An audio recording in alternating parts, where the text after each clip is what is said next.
আন্তঃৰাষ্ট্ৰীয় বিষয়ত ভাৰতৰ কোনো কথা আছেনে না ভাৰতৰ ৰাজনীতিবিদসকল কেৱল হিন্দু মুছলিম বিষয়তে আলোচনা কৰাত সক্ষম অদৰকাৰী বিষয়ৰ ওপৰতে কথা ক'ব জানে। এই সময়ত আন্তঃৰাষ্ট্ৰীয়ভাৱে দুটা খবৰ সন্মুখত আহি আছে, কিন্তু ভাৰতৰ আৱাজ সম্পূৰ্ণৰূপে নোহোৱা হৈছে। বিদেশ মন্ত্ৰীৰ ওচৰত ইমানো বুদ্ধি নাই নেকি যে তেওঁ এই বিষয়সমূহৰ ওপৰত মতামত প্ৰদান কৰিব লাগে। ভাৰতৰ যি চৰকাৰ আছে, ভাৰতীয় জনতা পাৰ্টিৰ চৰকাৰ, তেওঁলোকৰ কি অনুভৱ নহয় নেকি যে এই বিষয়সমূহৰ ওপৰত মতামত দিয়া উচিত? এই দুটা বিষয় কি? প্ৰথম বিষয়টো কি আপুনি জানেনে? আমেৰিকাৰ ৰাষ্ট্ৰপতি এপল কোম্পানীৰ যিজন CEO আছে টিম কুক, তেওঁক দ্বিতীয়বাৰ হুমকি দিছে যে যদি আপুনি ভাৰতত নিৰ্মাণ কৰে এপল কোম্পানীৰ আইফোনবোৰ, তেন্তে মই আপোনাৰ ওপৰত 25% টেৰিফ প্ৰয়োগ কৰিম। মানে ডোনাল্ড ট্ৰাম্পে স্পষ্টভাৱে ভাৰতৰ বিৰুদ্ধে নিজৰ মনোভাৱ দেখুৱাই আছে, কিন্তু ভাৰত সম্পূৰ্ণৰূপে নিমাত। এইটো এটা খবৰ।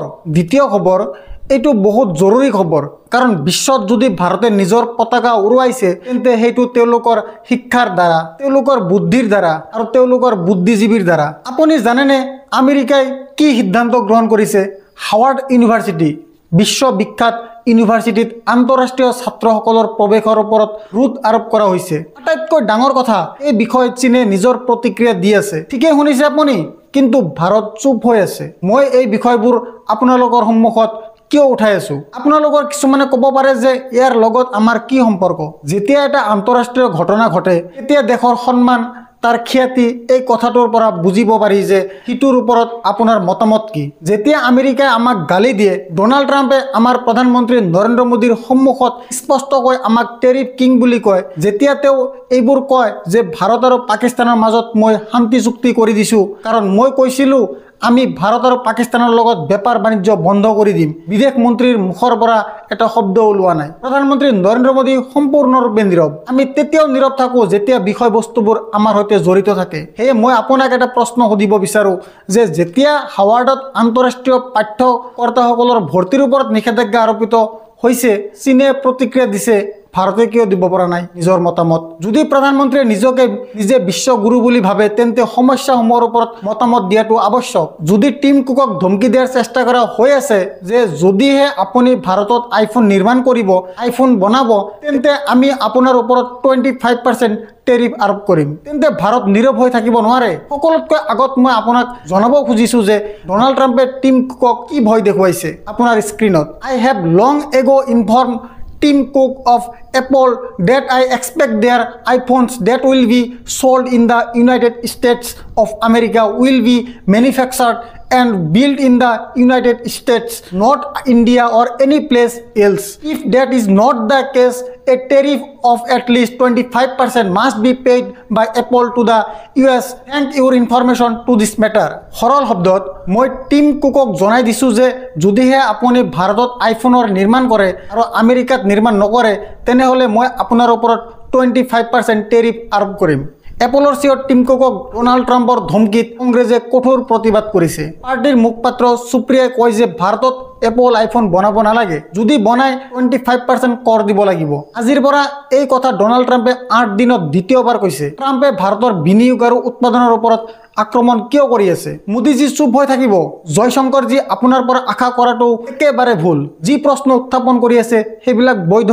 আটাইতকৈ ডাঙৰ কথা হৈছে টিম কুকে ভাৰতত যিটো ব্যৱসায় কৰি আছে, ইয়াত লাখ লাখ মানুহ চাকৰি পাইছে, আৰু যদি এই বন্ধ হ'ব লগা হয়, আপুনি জানে দেশৰ ভিতৰত মূল্য বৃদ্ধিৰ পৰা নিবনুৱা অৱস্থা কেনেকুৱা হ'ব? মই বুজিব বিচাৰোঁ ইমান ডাঙৰ ঘটনাৰ লগত ডোনাল্ড ট্ৰাম্পৰ বিবৃতিত শেষত ভাৰত কিয় চুপ হৈ আছে? কিয়নো প্ৰধানমন্ত্ৰী নৰেন্দ্ৰ মোদীয়ে ডোনাল্ড ট্ৰাম্পৰ বাবে সেই সময়ত ভোট খুজিছিল যিটো সময়ত ডোনাল্ড ট্ৰাম্প নিৰ্বাচনত হাৰিছিল। আমি ডোনাল্ড ট্ৰাম্পক কোভিডৰ আৰম্ভণিতে আহমেদাবাদত মাতি নমস্তে ট্ৰাম্প আয়োজন কৰিছিলোঁ। ইয়াৰ উপৰিও এইজন ব্যক্তিয়ে ভাৰতক বাৰে বাৰে অপমান কৰি আছে। কেতিয়াবা আমাক সন্ত্ৰাসবাদী পাকিস্তানৰ সমান স্তৰত ৰাখে, পাকিস্তানৰ প্ৰধানমন্ত্ৰীক মহান নেতা বুলি কয়, আৰু আমাৰ প্ৰধানমন্ত্ৰী নৰেন্দ্ৰ মোদীক মাত্ৰ বন্ধু বুলি কয়। আটাইতকৈ ডাঙৰ কথা, পেহেলগামত যিটো বহুত ডাঙৰ সন্ত্ৰাসবাদী আক্ৰমণ হৈছে, তাক লৈ আমেৰিকা নিয়মিতভাৱে আমাক উপদেশ দি আছিল। তেওঁলোকৰ উপৰাষ্ট্ৰপতি JD Vance, তেওঁলোকৰ নেতা ভাৰতত আছিল যেতিয়া পেহেলগামৰ আক্ৰমণ হৈছিল। আৰু আপোনাৰ মনত আছে কিজানি প্ৰথম প্ৰতিক্ৰিয়া কি আহিছিল তেওঁৰ প্ৰথম প্ৰতিক্ৰিয়া আছিল যে আমি আশা কৰোঁ ভাৰত এনে কোনো পদক্ষেপ নল'ব যাতে এই অঞ্চলৰ শান্তি বিনষ্ট হয়। বিষয়টো আমাৰ আছিল, আমাৰ মানুহ মৰিছে, কিন্তু আমাক সহানুভূতি দিয়াৰ সলনি আমাক এনে ধৰণৰ উপদেশ দিয়া হৈছিল। আৰু এতিয়াও এই দুই ডাঙৰ ঘটনাৰ বিষয়ে মই পুনৰ আপোনাক প্ৰশ্ন কৰিব বিচাৰিছোঁ, হাৱাৰ্ডৰ বিষয়ে যদি চীনে নিজৰ প্ৰতিক্ৰিয়া দেখুৱাব পাৰে তেন্তে ভাৰত কিয় চুপ হৈ আছে? প্ৰথমে মই আপোনাক ক'ব বিচাৰোঁ যে এই সম্পূৰ্ণ বিষয়টো কি। হাৱাৰ্ড বিশ্ববিদ্যালয়ৰ আন্তঃৰাষ্ট্ৰীয় ছাত্ৰৰ প্ৰৱেশত এতিয়া ৰোধ থাকিব। ভাৰতৰ ভিতৰত বৃহৎ সংখ্যক ছাত্ৰসকল তাতে যায় পঢ়িবৰ কাৰণে, ভাৰতৰ নাম উজ্জ্বল কৰিবৰ কাৰণে, কাৰণ তাতে গৈ তেওঁলোকৰ যি পঢ়ি আহে গৱেষণাত সিহঁতে অংশগ্ৰহণ কৰে, ভাৰতৰ নাম উজ্জ্বল কৰে আৰু তাৰপিছত নিজৰ শ্ৰেষ্ঠতা গঢ়ে। এই খবৰটো কি?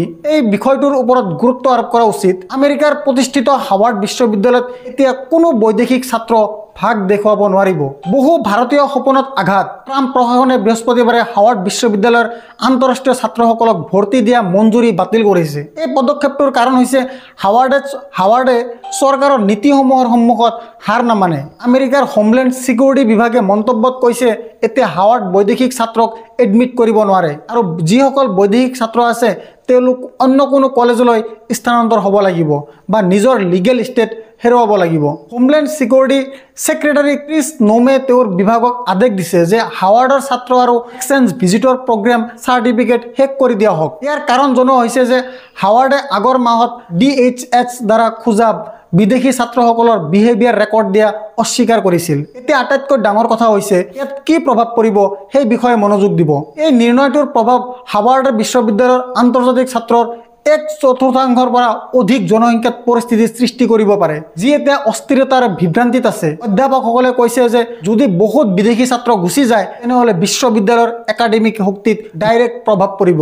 মুক্ত আৰু স্বতন্ত্ৰ সাংবাদিকতাক সমৰ্থন কৰক আৰু মোৰ অংশীদাৰ হওক। অতি সহজে এই ফলো বটনটো টিপক আৰু সত্যৰ এই যাত্ৰাত মোৰ লগত থাকক।